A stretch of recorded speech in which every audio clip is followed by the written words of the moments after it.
Hey there, and welcome to the SBVC Centennial Podcast. My name is Thomas Robles, and I am a proud alumnus here at SBVC. This podcast is part of SBVC's Centennial Celebration. Each episode, we will highlight the people that make SBVC way more than just a college. We'll talk to alumni, faculty, staff, local leaders, and community partners about how this campus opened doors, built careers, and inspired generations.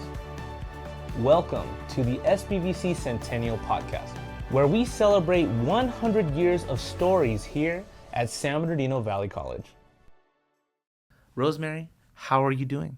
I'm doing fine, Thomas. Thank you so much for coming in today. Well, so today, Rosemary, I have a few questions I wanted to ask you related to our Centennial celebration. Now, first of all, we're celebrating our Centennial here at Valley College. You're a community member. What is that like to see that San Bernardino Valley College is celebrating the Centennial? Oh, my goodness. It's like a big wow to me. It's just all these years have gone by, and just to see how much it's grown, how much it's just grown, and the heart is growing of it all. And that's the most important to me, that I see students. There's a lot of students I've been through, and I see them now working at other places. Like, whoa, it feels good. It just feels like I didn't waste my time. I was here because I wanted to be here, and my heart is still here, and I still come around. I love that. Yeah. I'm so glad that you come around. You mentioned to me earlier that you came to Summerfest. What is that like? You know, seeing Valley College from years ago to see now we're doing fireworks. We have the orchestra here. What is that like for you? Oh, my goodness, that's beautiful. When I saw the Ferris wheel, especially, I was like, whoa, and I just looked up. I got on it. I sat there and enjoyed it all. I was able to see the top of San Bernardino Valley College. Yeah, it just brought back memories, and to see how beautiful and how everybody just reunite with each other. And that's the most important thing to me, to connect, to be a team and be here for the students, because that's what it's all about. Of course. You know, I'm sure in your tenure while you were here at Valley College, you probably saw a lot of VIPs come in and out. So I got to ask before, because I will forget. Before I forget, were you here when Bill Clinton came to campus? Yes, I was. Please, what was the smells, the sights? Paint the picture. What was that experience like for you? Wow. That was unbelievable that the President of the United States is here on our campus. I remember all these agents on top of the buildings, just taking care of our president, making sure everything's going good. I saw him walking in, and it wasn't where the gym was. We sat on the bleachers. And he spoke, and to see everyone just there, it was like unbelievable. Wow, amazing. And I remember when it was over, walking out, and he looked right at me, and he winked his eye at me. And my friend says, Rosemary, he winked her eye at you. No, he didn't. Yes, he did. Yes, he did. And he smiled. Oh, my gosh. And and it was just a touching thing. I remember going back to the office and just thinking that we got this president comes here at Valley College. Wow, and the IE. Wow. Yeah, you can't. It's unbelievable. You sometimes think that like a community college, especially in San Bernardino, is just like this little thing. Yeah. But to have the commander in chief come to our community, speak to our community members, wow, and to have had that first-hand experience, that must have been amazing. Like if I was around at the time, like wow, I agree. The Flutters would have been there. Did you want to shout out any particular colleague of yours that maybe made a really big impact on you while you were here? Maybe a former boss, a former peer? My first boss, actually my second boss, he was cool, and that was Juan Cepeda. And he was the director of EOPS and care. But Dr. Hermstead, big man. I worked with him, and everybody would ask me, are you sure you want to work with him, Rosemary? Are you sure? I said, well, don't scare me. He goes, yeah, well, are you sure? Because, he's this and that. And I go, we'll see. And we hit it off. Oh. In the beginning, it was kind of like scary, but we hit it off. And then once I paid it, he was all for the students. And we connected. So his heart was where my heart was. I think to work in EOPS or DSPS, you need that. You need to be, ready to just, here's everything for you to make sure that you can succeed. If you could stretch yourself over a gap as a bridge and have the people cross, right? I'm sure you would have done just that. Oh, yeah. I seen the graduate. I know that it's such a blessing to see them walk up there. I remember just seeing students that couldn't walk, couldn't see, couldn't hear, could not talk. And I would be going with them to the classes, and I'll be their hands, I'll be their legs, I'll be their eyes, I'll be their hearing. And to see them walk up there and actually graduate. And here I complain, I have a cold. No, it's just... Wow, that's so touching. Yeah, and the Lord put me there. Yeah. He put me there. I started subbing there. I wasn't too sure, but then when we started seeing the talking to the students and getting to know them within here, what they feel, you connect, and you're not taught that. In my beliefs, you're born with that big heart, and you connect with them. Your heart connects with them, and you grow that love. That's my little nest right there. Wow. I loved it. Thank you, Rosemary. That's beautiful. I apologize. We're just conversing, and it's amazing. There's some questions I gotta ask you. So, first question: when you hear the words San Bernardino Valley College, what comes to mind first? What comes to my mind first? The first thing I picture, I see Valley College. I see the students starting from the very bottom, hearing them how they have 2 jobs coming here and taking classes. And I see them always, my pictures, I see the day of graduation. It's beautiful. It's just a gift. That's how I see Valley College. It's a second home. It's got a lot. It has a lot.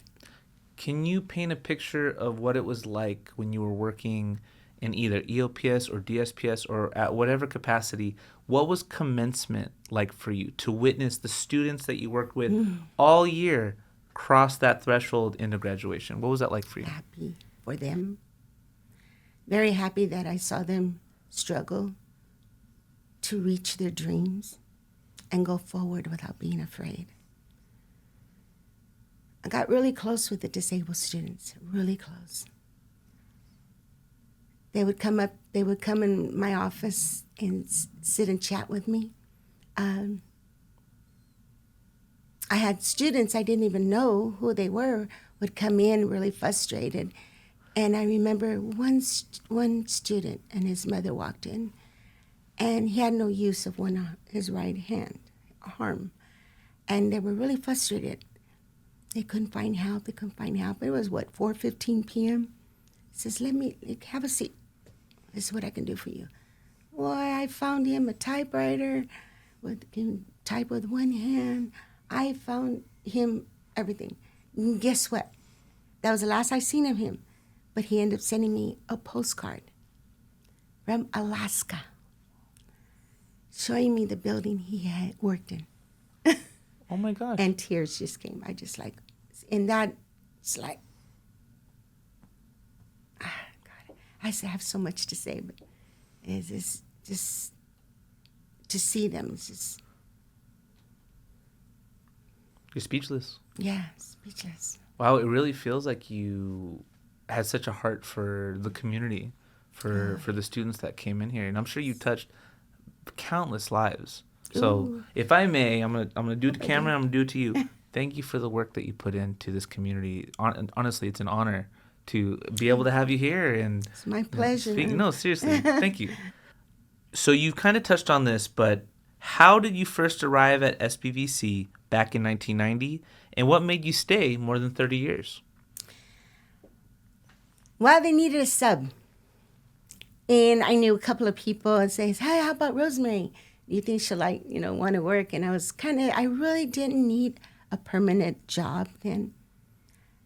But I found this when I saw the people that I met and I knew here, how happy they were. There's something good here. So I did. I said yes, I subbed, and that's what I did. So I wanted to touch on your first job in the area, which was a switchboard operator. Yes. Right? So you started as a switchboard operator, Yes. the literal voice of campus. Oh. So what was it like being everyone's very first point of contact? You're like you're the sound. You're the first thing that people hear when they call. Yeah, it was an honor. I love it. I'm a PR person. I wasn't nervous. I love my coworkers, the supervisor, very kind. And it just felt good being able to help. They asked a question. I would read, go through the pages. I would never say, no, I don't know. No, you don't do that. Say, let me see. And you look. And at that time, you're learning something as well. So you give them the correct answer. They're not frustrated. I just loved it. Wow. I love that connection. It's just that connection. It sounds to me like you brought a lot of value because in the wrong hands, someone calling and they get frustrated, they don't want to go to school anymore. Mm. But you could have potentially saved how many people and families just by being bubbly, friendly. Mm. Like you might have been the first joyful person they would hear probably that day. That's amazing. Yeah. Wow. I would calm them down. My co-workers would just say, Rosemary, can you help us? Oh, I'm right there. You de-escalate. It's just, I don't know, just me. Just me. Some people need that familiar tone, that warmth in your voice. I truly think that you've probably helped, I don't know how many people just open that door. You were the person that was holding that, like, come on in. You know, people need that. Wow, yes. That's so yes. special. I remember when I worked when I started working with EOPS, I would have an office downstairs and an office upstairs. So all day up and down, up and down, up and down, up and down, all day. And then I turned around one day and I said, how did I do all this, But I do it from here, and that's what makes me keep on going. Because I see them, how I leave them, the students, satisfied and happy, and register, and continue, and graduate. If I can touch on that a little bit. So looking back on all your roles that you're sharing with me right now, DSPS, EOPS, and CARE student services, what part of your work felt the most meaningful? They both did. I can't choose one. I can't. They're both, because the students come here to get a future, to have a future with their families as they grow in this world. And it's an honor to be part of that, because I get this thank you. I get this. I'm not waiting for somebody to say, oh, Rosemary, thank you, or Rosemary, the respect. No, it's just the achievement. I see it, and if the student wants to quit, I won't let them. Trust me. They will come in and want to talk to me, and right away, the first thing I would say, I'm not a counselor, but I'm here to help you. Then I'll hold them by the hand and take them down to the counseling center, speak to someone, and I will not leave that area until I see them walk in the office with the counselor. That's so important. Yes. So many students probably feel alone when they're on campus, and you were that person that was like, grab my hand, let's walk together, and you waited with them. Yes. How intimidating would it have been to go to a counselor? I don't know, I'm first gen, student. I don't know anything about higher ed, and you were like, I got your back. Come on over, sit next to me. We'll do it together. Yeah. Wow, that's so beautiful. It was an honor. Yeah. It was such an honor for me. So to grow on that, Rosemary, if I may ask, you've shared some stories already, but can you please share a moment when you realized that the work you're doing is truly changing students' lives? I don't even have to think twice about that. I saw it, and I still see it. Sure. Through my girls that are here. And I'm able to participate and see this again. And I don't want to lose not being a part of the success of the students, because I know what it is to struggle. I saw them struggle. They tell me their stories. I'm taking care of their parents or just the mom and their little sisters and brothers in a garage. And to see them come, they just came from work and they're just so drained. And I always had my little Valley College piggy bank, and I still have it until this day. I have a green one, I have a blue one, an EOPS and Care Bay piggy bank. And I always have coins in there, always by my desk, because they get hungry too, and they don't have.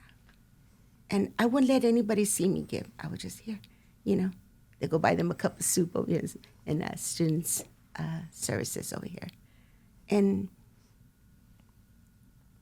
just to see that, and just to see them work, and then you see them where they're working now, wow. Cal State.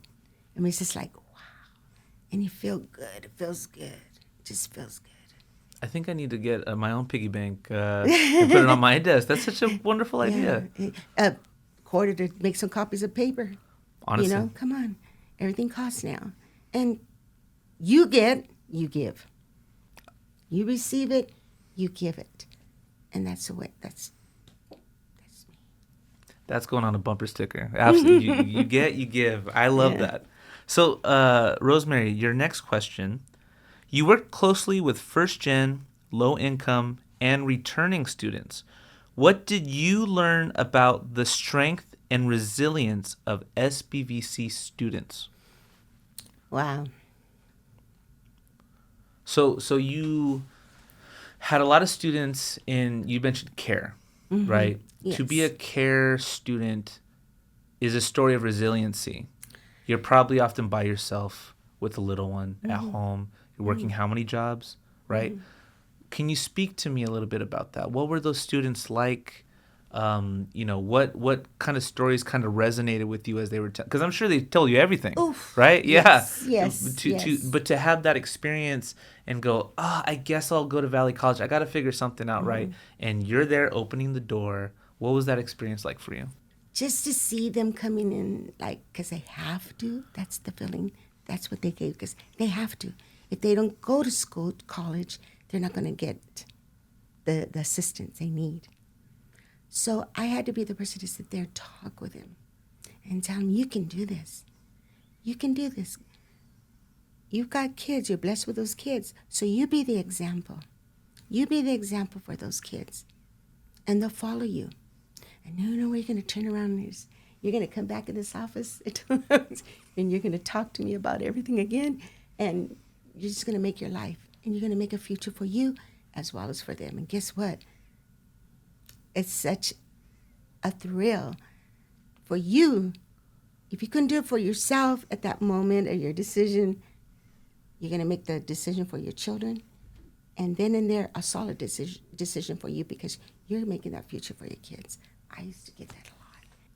After decades on campus, what is one thing you believe that has never changed at Valley College? What's something that you saw on your first day, and even as you're coming back today, what are you seeing that's the same?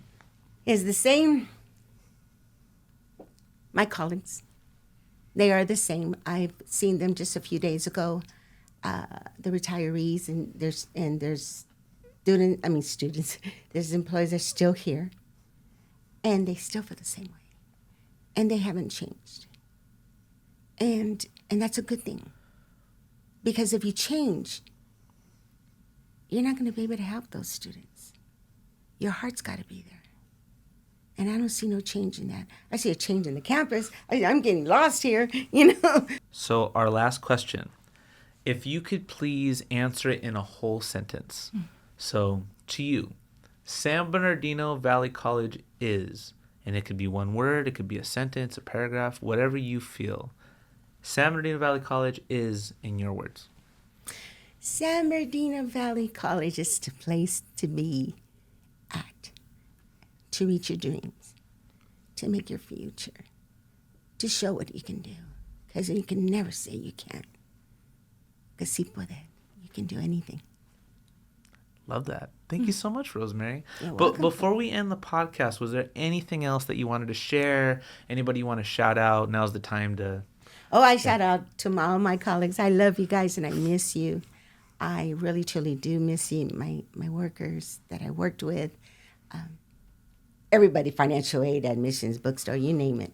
Hang in there and love each other and just talk to each other. Pick up the phone. You have a computer, send a message.